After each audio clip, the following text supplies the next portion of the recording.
Hello student. कल हम कर रहे थे इलेक्शन कैंपेन किस तरह से चलाया जाता है।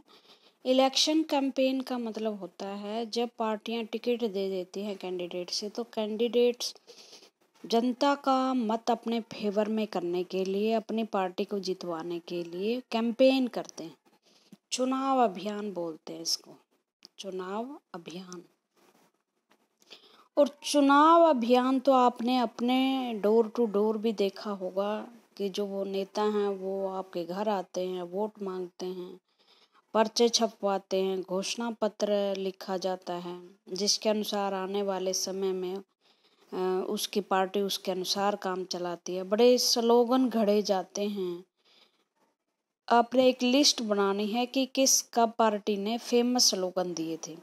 जैसे यहाँ एक स्लोगन का जिक्र है, गरीबी हटाओ। 1971 में 1971 में इंदिरा गांधी कांग्रेस को ही, मतलब कांग्रेस के कुछ लीडर ऐसे थे जो इंदिरा गांधी पर डोमिनेट स्थापित करना चाह रहे थे, और दूसरी तरफ जो विपक्ष के नेता थे वो एक नारा दे रहे थे, इंदिरा हटाओ देश बचाओ। तो इंदिरा गांधी ने इसको रिमूव करने के लिए, इस नारे को काउंटर जवाब देने के लिए एक नारा दिया था, गरीबी हटाओ देश बचाओ। दूसरे जो उसके इंदिरा गांधी के विपक्ष में थे उन्होंने नारा दिया था, इंदिरा हटाओ देश बचाओ। 1971 के इलेक्शन में नारा दिया और जनता पर इसका खूब प्रभाव पड़ा और इंदिरा गांधी बड़ी मेजॉरिटी के साथ भारत में आई। अब इलेक्शन कैंपेन क्या कभी भी शुरू किया जा सकता है? नहीं। हमारे देश की जो इलेक्शन कमीशन है उसने निश्चित कर रखा है, उसके रूल्स हैं। जो इलेक्शन कमीशन रूल्स और रेगुलेशन बनाता है इलेक्शन कैंपेन के लिए, उसी के अनुसार इलेक्शन कैंपेन चलाया जाता है। आप कहाँ रैली करेंगे इसका जो इजाज़त है वो इलेक्शन कमीशन देगा, उसकी परमिशन। आप किन रूल्स में रह के इलेक्शन कैंपेन कर सकते हो, रात को नहीं कर सकते, आप शराब नहीं बांट सकते, आप इलेक्शन जो है इलेक्शन कैंपेन 14 दिन की इजाज़त है, आप उससे पहले नहीं कर सकते। वोट डालने से 48 घंटे पहले आपको इलेक्शन कैंपेन बंद करना होगा। फिर आप मीटिंग्स और रैलीज नहीं कर सकते, मतलब पब्लिकली आप फिर लोगों को अपनी तरफ आकर्षित नहीं कर सकते। एट ए टाइम जो सरकार है वो कोई एक आचार संहिता लगती है हमारे यहाँ इलेक्शन की, आचार संहिता, जिसके तहत जो सरकारें हैं वो नई घोषणाएं नहीं कर सकते मतदाताओं को लुभाने के लिए। तो इस तरह से चुनाव के दिन ड्राई डे घोषित किया जाता है। ये सब सुधार मैंने एक नाम लिया था आपको, TN सेशन। ये थे सेशन साहब, जो है साउथ से थे, साउथ इंडियन थे, और ये बहुत ही कड़क स्ट्रिक्ट व्यक्ति थे। एक बार तो इनका नाम प्रधानमंत्री तक बनने के लिए आया था। इन्होंने इलेक्शन में बहुत सुधार किए थे। तो बहुत सारे नारे लगाए जाते हैं और इलेक्शन कैंपेन में क्या होता है, ज़्यादा से ज़्यादा पार्टी क्या करती है, लोगों को लुभाने की कोशिश करती है। ये देखो 2 वीक का पीरियड है, 14 दिन का पीरियड है। Announcement of the final list, candidate की जब लिस्ट जारी होती है, मान लो आज 20 तारीख है, लास्ट डेट थी आज, फाइनल हो गया था सबके कैंडिडेट के, तो अगले 14 दिन तक जो कैंडिडेट हैं वो इलेक्शन कैंपेन कर सकते हैं। During this period the candidate contact their voter के पास जाते हैं। Leader address election meetings, election meetings को एड्रेस इलेक्शन मीटिंग्स ली जाती है।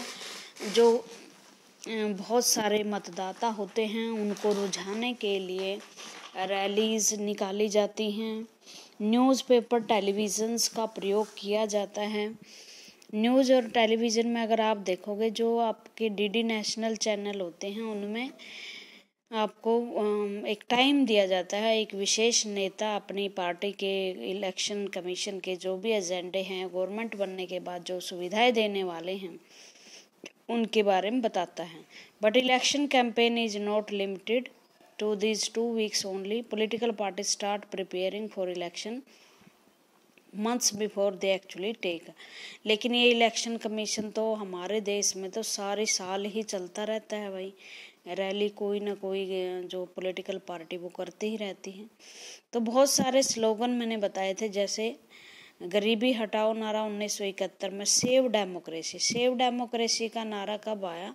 देखो, किसी भी इस तरह के जब नारे दिए जाते हैं, स्लोगन दिए जाते हैं, तो एक घटना पूरी होती है। 26 जून 1975 ये काला दिन है हमारे देश की लोकतंत्र में, क्योंकि इस दिन बिना युद्ध के, बिना किसी बाहरी अटैक के हमारे देश में आपातकाल लागू कर दिया। आपातकाल में क्या होता है, जिसे इमरजेंसी टाइम कहते हैं। इमरजेंसी में क्या होता है? इमरजेंसी में सारी शक्तियां यूनियन गवर्नमेंट के पास आती हैं, और यूनियन गवर्नमेंट का मतलब आपको पता ही है, प्रधानमंत्री। उस टाइम प्रधानमंत्री थी इंदिरा गांधी। इंदिरा गांधी ने बिना किसी मंत्रिमंडल के विचार विमर्श के इमरजेंसी लागू कर दिया। अब तो हमारे संविधान में ये कर दिया कि अकेला प्रधानमंत्री ही इमरजेंसी की घोषणा नहीं कर सकता, बल्कि सारे मंत्रिमंडल का विचार करके तब राष्ट्रपति के साइन होने के बाद रिटर्न में इमरजेंसी लागू की जा सकती है। और क्योंकि उस टाइम इंदिरा गांधी को ये लग रहा था कि सारे देश का माहौल जो है ये विपक्षी खराब किए हुए हैं, मेरे खिलाफ जुडिशरी भी हो गई है, विपक्ष के नेता भी हो गए हैं, कांग्रेसी नेता भी हो गए हैं, तो बिना किसी कारण से देश में आपातकाल लागू कर दिया गया, और वो आपातकाल लंबे समय तक चलता रहा।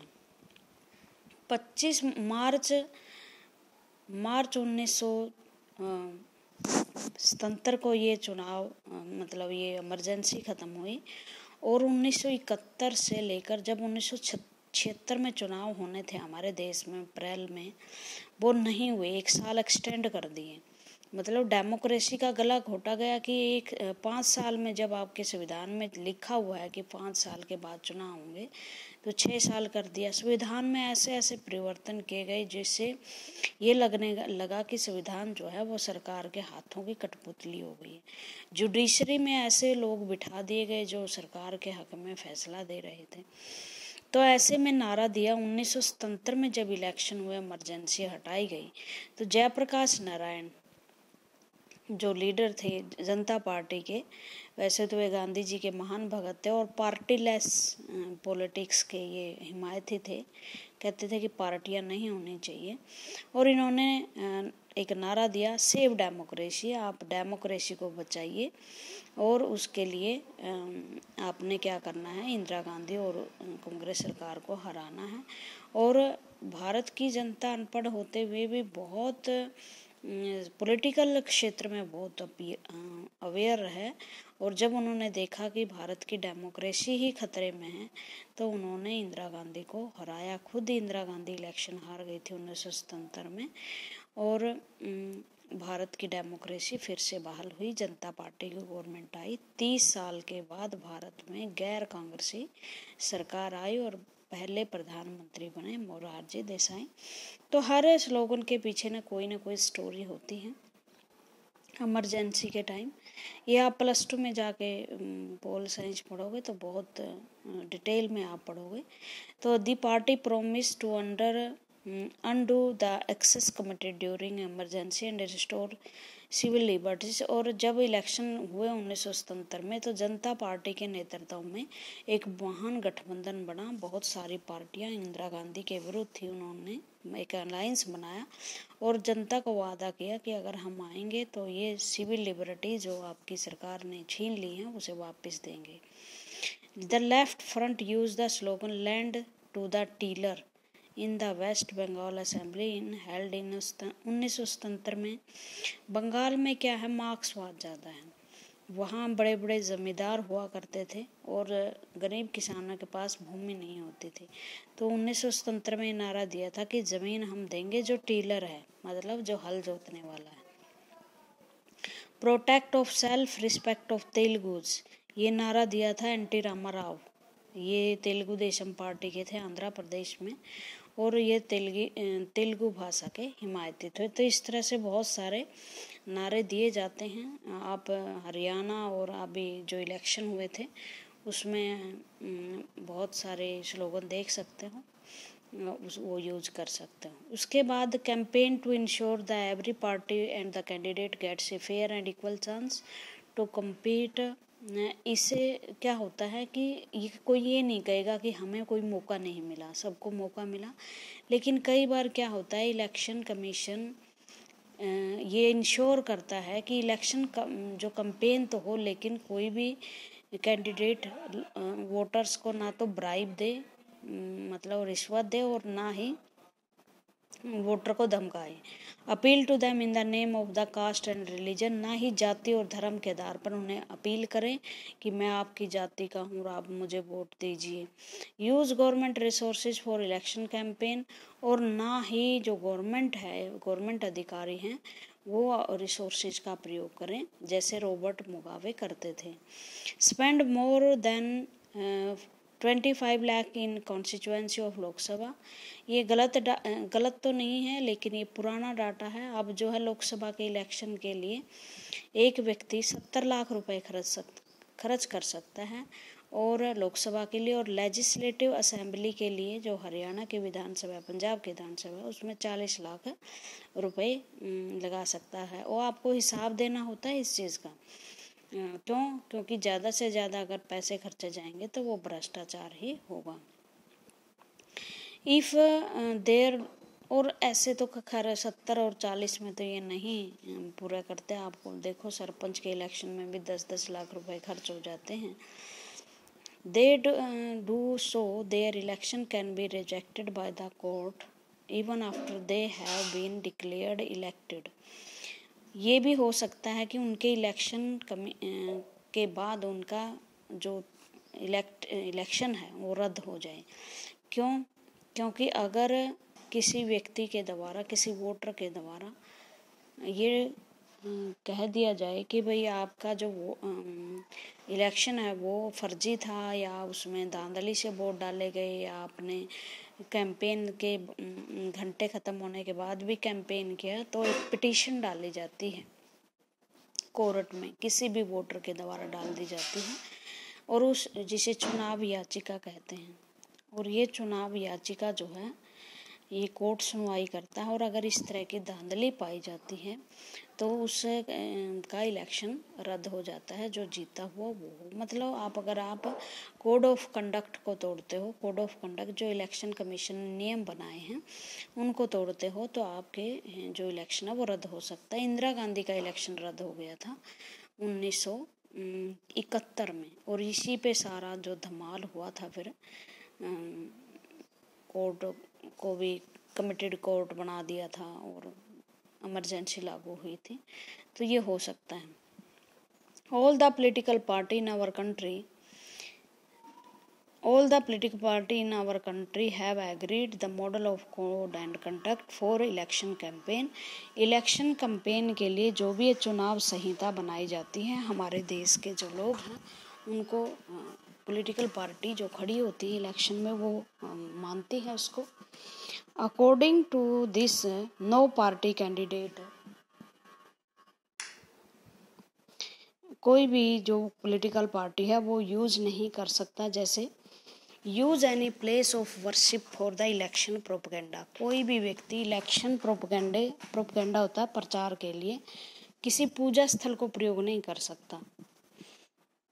यूज गवर्नमेंट व्हीकल, एयरक्राफ्ट्स और ऑफिशियल फॉर इलेक्शन, और ना ही जो ये है, मान लो अभी बीजेपी गवर्नमेंट है सत्ता में, तो बीजेपी गवर्नमेंट के जो मंत्री संतरी हैं वो अपने इलेक्शन के लिए गवर्नमेंट के संसाधनों का प्रयोग नहीं कर सकते कि गाड़ियों का काफिला भेज दिया, सरकारी गाड़ी है यूज करो, सरकारी तेल है यूज करो, नहीं। और ना ही जो सरकारी एयरक्राफ्ट होते हैं उनमें वो चुनाव कैंपेन कर सकते हैं। वंस इलेक्शन आर अनाउंस्ड, एक बार जब इलेक्शन अनाउंस हो जाता है, मिनिस्टर शैल नॉट ले foundation stone of any project, और जो मिनिस्टर होते हैं नए प्रोजेक्ट नहीं चला सकते। क्योंकि ये लगेगा कि चुनाव को प्रभावित करने की कोशिश कर रहे हैं। और ना ही कोई बड़े डिसीजन ले सकते। चुनाव आचार संहिता लगने के बाद जो है सरकार कोई भी नया काम नहीं कर सकती। Polling and counting of vote, अब क्या होता है, एक पोलिंग बूथ बनाया जाता है। ये बूथ नंबर 35 है। गांव आपका कोई भी है और यहाँ सरकारी कर्मचारी बैठे होते हैं, इलेक्ट्रॉनिक मशीन होती है और यहाँ लंबी लंबी लाइनें होती हैं और अपनी लाइन के आधार पर जो वोट है वो डाले जाते हैं निश्चित दिन पर। और ये निश्चित दिन कौन तय करता है? Election commission. फिर वोटों की काउंटिंग होती है और काउंटिंग में और जो हाँ वोट पड़ते हैं उसे क्या कहते हैं? पोलिंग बूथ कहते हैं। और उसके बाद क्या है, ये तो पहले तो क्या होता था, पहले तो पर्चियाँ बना बना के डाले जाते थे। अब वोटिंग मशीन आ गई है, एक व्यक्ति आपके फिंगर पे स्याही लगाएगा, उसके बाद वोट डाले जाएंगे, आपको परमिशन दी जाएगी कि आप अंदर जा सकते हो। और ये इंश्योर किया जाता है कि जो वोटर है सही वही वोट डाल सके। इसके लिए हमने क्या किया है, वोटर आइडेंटिटी कार्ड बनाए हुए हैं। अब तो एक सुधार और कर दिया है कि आपको हार्ड कॉपी नज़र आएगी एक, अगर जैसे ही आप वोट डालते हो, वीवीपी बोलते हैं इसको, वीवीपैट, कि आपको और ये जो आपका वोट है वो दिख जाएगा कि कमल पे ही गिरा है या हाथ पे गिरा है। एक सुधार और किया है नोटा, नोट अबव। इसका मतलब होता है अगर आप किसी भी कैंडिडेट को वोट नहीं देना चाहते तो आपकी वोटिंग मशीन पे एक बटन होता है जो सबसे नीचे होता है, नोटा, आप उसको दबा दीजिए। इसका मतलब ये है कि आप किसी को भी पसंद नहीं करते। लेकिन अभी इसकी कोई मान्यता नहीं है। मान लो अगर आपके कॉन्स्टिट्यूएंसी में 10 लाख वोट हैं और नोटा को 5 लाख वोट भी मिल जाए ना अकेले को, और जो जीतने इससे नीचे वाला कैंडिडेट 3 लाख पे है, तो ये विजेता माना जाएगा। नोटा की कोई वैल्यू नहीं है अभी, तो हो सकता है कि आने वाले समय में इसकी वैल्यू भी हो जाए। उसके बाद है election too expensive our country. क्यों? क्योंकि बहुत सारे पैसे खर्च होते हैं। ये कुछ डाटाज दिए हुए हैं, वैसे इम्पोर्टेंट नहीं है, लेकिन आप देख सकते हो कि कितने कितने इलेक्शन पे पैसे लगते हैं। उसके बाद जो है पार्टियां कैसे चुनाव लड़ती हैं। हमारे देश में first past the post system है। इसका मतलब ये है कि जो कैंडिडेट इस कॉन्स्टिट्यूएंसी में सबसे ज़्यादा वोट लेकर प्राप्त आता है, मान लो बीजेपी को 28% मिली है, सबसे हाईएस्ट यही है, तो ये 28% वाला ही विजेता हो जाता है। बाकी किसी के पास 15 है, किसी के पास 8 है, किसी के पास 10 है, तो वो विजेता नहीं होता। और ये हमारे देश की एक कमी है। ठीक है। Earlier the voter use to indicate who they wanted to vote by putting a stamp on a ballot paper. Ballot paper आते ही बैलेट सीट आते हैं, पहले क्या होता था, उनके सामने निशान होते थे, उस पर वो मोहर लगा देता था। लेकिन अब क्या आ गया है, ईवीएम इलेक्ट्रॉनिक वोटिंग मशीन आ गए हैं। अब उन पे क्या होता है, सिर्फ बटन दबाना होता है और आपका वोट कास्ट हो जाता है। वोटर कास्ट बोलते हैं इसको। अच्छा, एक शब्द है यहाँ इलेक्शन सिंबल या पार्टी सिंबल। पार्टी का प्रतीक, चुनाव चिन्ह जिसे बोलते हैं। जिस चुनाव चिन्ह पे जो आप है वोट डाल के आते हो, आप तो नहीं डालते होंगे, अभी 18 साल के नहीं हुए होंगे, तो ये चुनाव चिन्ह कौन देता है? ये चुनाव चिन्ह इलेक्शन कमीशन देता है पार्टियों को। और पार्टी अपने कैंडिडेट को ये आज्ञा देती है कि परमिशन देती है कि आप हमारे चुनाव सिंबल, जो इलेक्शन सिंबल है उसको आप, पार्टी सिंबल है उस पर को आप यूज कर सकते हो। और मान लो अगर आप किसी पार्टी के नहीं हो तो इलेक्शन कमीशन जो इंडिपेंडेंट कैंडिडेट होता है उसको भी एक क्या देता है, ये सिंबल देता है। जैसे बहुत सारी पार्टियां हैं, एक होमवर्क मैं आपको दे रही हूँ, पार्टियों के नाम लिखो और उसके सिंबल लिखो। ठीक है। उसके बाद है ये जो है हाईएस्ट नंबर और जो वोटर है वो जीत जाता है। और इस तरह से क्या है, कॉन्स्टिट्यूएंसी में एक सिंगल कॉन्स्टिट्यूएंसी में एक सिंगल कैंडिडेट ही जीतता है। सारे देश को कॉन्स्टिट्यूएंसी में बदल दिया जाता है जिस पार्टी को सबसे ज़्यादा मतलब मेजोरिटी में सीटें प्राप्त होती हैं। और मेजोरिटी का मतलब टोटल सीट का 50% + 1, और फिर वो पार्टी सरकार बना लेती है। ये एक सिंपल सी बातें हैं जो आप आसपास अपने देख सकते हो।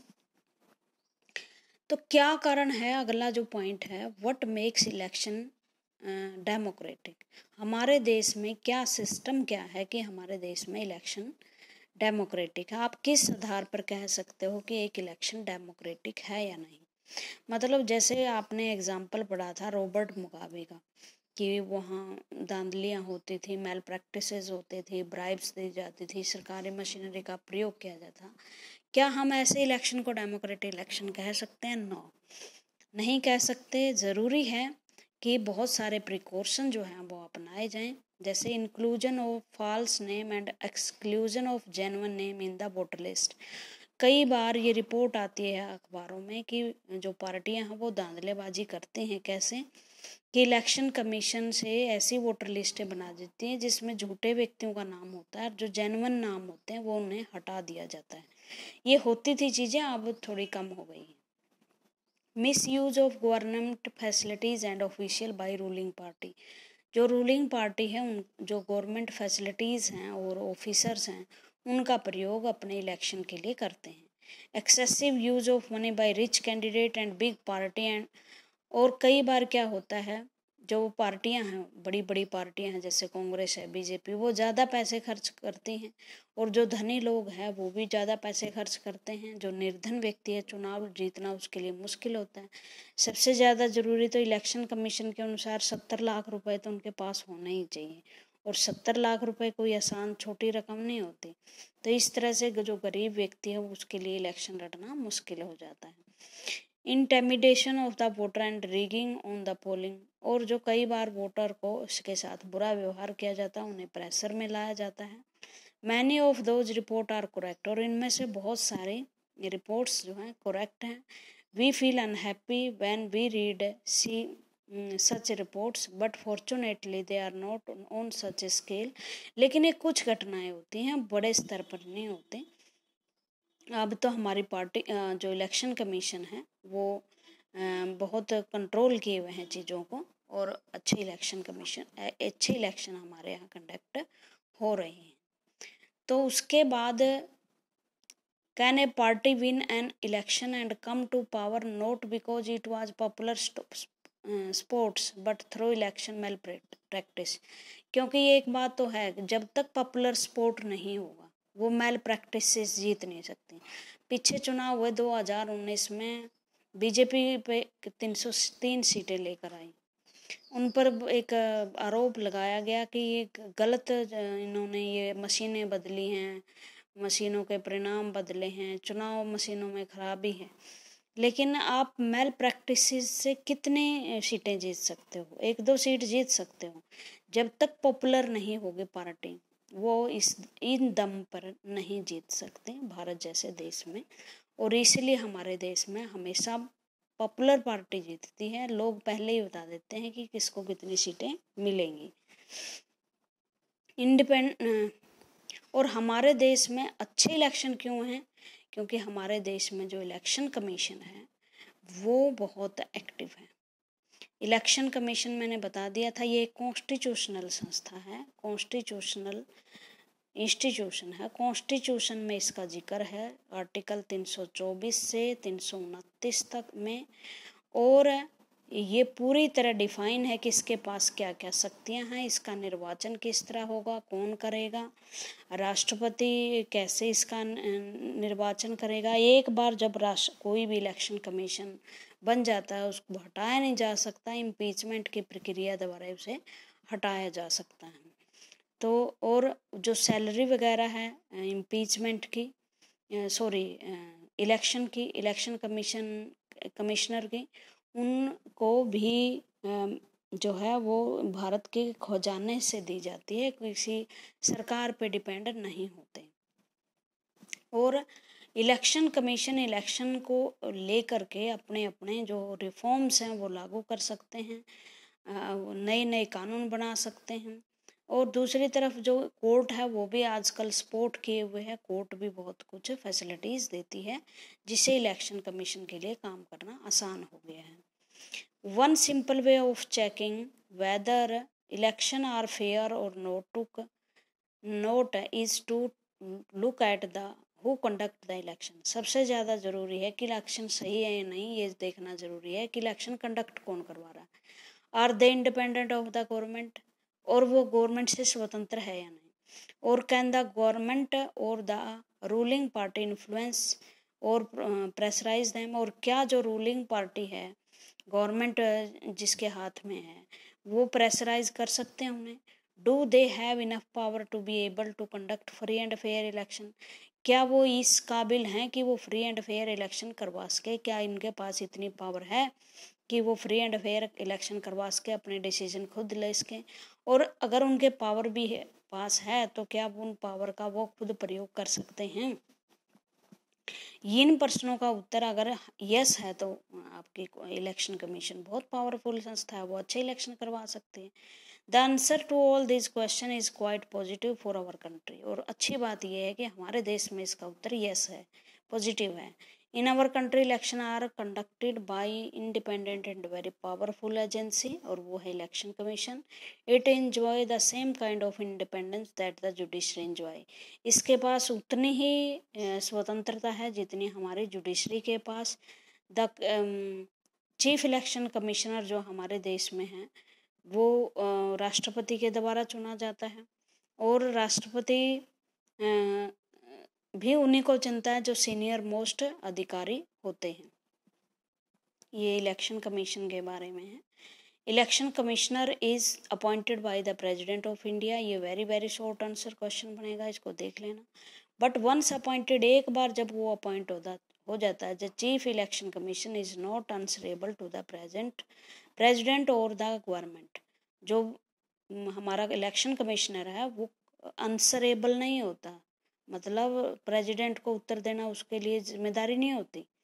वो उत्तर देता है सुप्रीम कोर्ट को अगर उसके विरुद्ध कोई याचिका जाहिर होती है, और उनको हटाना भी नहीं है, कोई रूलिंग पार्टी उसे हटा नहीं सकती एक बार इलेक्शन कमिश्नर अगर बन गया तो।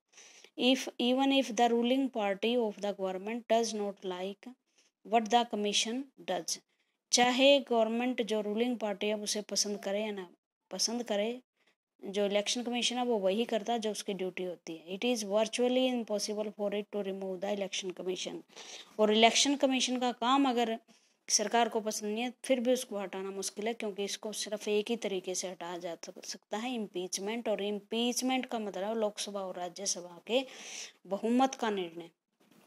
और आपको पता है लोकसभा और राज्यसभा में विपक्षी भी बैठे होते हैं, अगर सरकार कुछ करना चाहे तो विपक्षी उसे रोक सकते हैं। तो इस तरह से क्या है, इलेक्शन कमीशन को हटाना मुश्किल है, तो वो हटाना मुश्किल है तो उसकी नौकरी सुरक्षित है और वो उसे किसी दबाव में आने की ज़रूरत ही नहीं होती। Very few election commissions in the world have such wide ranging power as the election commission of India.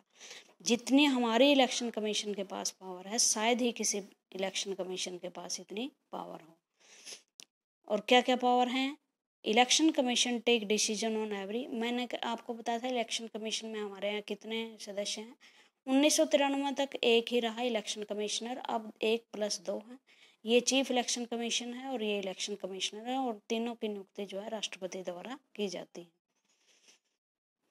Conduct and control the election from the announcement of the election to the declaration of result. देखो एक बात बताऊं मैं, election commission खुद चुनाव की date तय नहीं करता, गवर्नमेंट उससे पूछती है कि क्या इलेक्शन संभव है, तो गवर्नमेंट अनाउंस करती है फिर कि इलेक्शन होंगे, और उसके बाद जो डेट वगैरह है वो इलेक्शन कमीशन बताता है कि इस दिन होंगे। जो इलेक्शन करवाने का डिसीजन है वो तो गवर्नमेंट का होता है, लेकिन सलाह उसमें इलेक्शन की होती है, इलेक्शन कमीशन की होती है, ठीक है। और इलेक्शन कमीशन के जितने भी निर्णय होते हैं अनाउंसमेंट से लेकर इलेक्शन हो जाने तक के, चुनाव रिजल्ट्स तक के, वो सब इलेक्शन कमीशन देखते हैं। It implement the code of conduct, एक चुनाव आचार संहिता लागू करती है, और अगर कोई भी कैंडिडेट जो चुनाव लड़ रहा है चाहे वो कितना भी पावरफुल, अगर वो उससे रूल्स को तोड़ता है, रेगुलेशन को तोड़ता है जो चुनाव के लिए बनाए गए हैं, तो उनको सज़ा मिल सकती है, उसका पर्चा रद्द हो सकता है, वो चुनाव के लिए बैन कर दिया जा सकता है, उसे 6 साल के लिए चुनाव से रोका जा सकता है, उसे सज़ा भी मिल सकती है। Ban election commission duty government officer work under the मान लो जैसे टीचर्स वगैरह की ड्यूटी लगती है इलेक्शन के समय, तो वो शिक्षा विभाग के कर्मचारी नहीं होते, वो इलेक्शन कमीशन के अधिकारी होते हैं। In the last 25 years or so, the Election Commission has begun to exercise all its power and even expand them. 25 साल से इलेक्शन कमीशन ने अपनी शक्तियों का सही प्रयोग करना शुरू किया है। और मैं ये बताऊं, ये TN सेशन के काल से हुआ, जो 1992-93 में इलेक्शन कमिश्नर थे भारत के। कई साल ये इलेक्शन कमिश्नर रहे हैं भारत के, और इनमें उन्होंने काफ़ी सुधार किए हैं भारत के इलेक्शन कमीशन के लिए। उसके बाद जो है, it is very common now the election commission to reprimand the government and administration for the lapse when election official come to the opinion the polling and not fair in the some booths or even entire constituency they order repoll. अगर किसी भी constituency में उन्हें लगता है कि सही ढंग से वोट नहीं डाले गए और जो ऑफिसर हैं वो किसी कैंडिडेट का फेवर कर रहे हैं, उनको हटाया जा सकता है, सस्पेंड किया जा सकता है ड्यूटी से, और वहाँ रीपोल भी हो सकता है दोबारा। The ruling parties even do not like what the election commission does. Ruling party को कई बार ये होता है कि इलेक्शन कमीशन जो कर रहा सही नहीं होता, लेकिन सब उसका कहना मानते हैं। क्योंकि इलेक्शन कमीशन का इसलिए मानते हैं क्योंकि लोग बड़ा पसंद करते हैं इलेक्शन कमीशन को, और वो नहीं चाहते कि चुनाव में हम इलेक्शन कमीशन से उलझें। ठीक है ना, उलझेंगे तो अपनी लोकप्रियता खो देंगे। आज के लिए बस इतना ही, बाकी कल करवाएंगे। Thank you.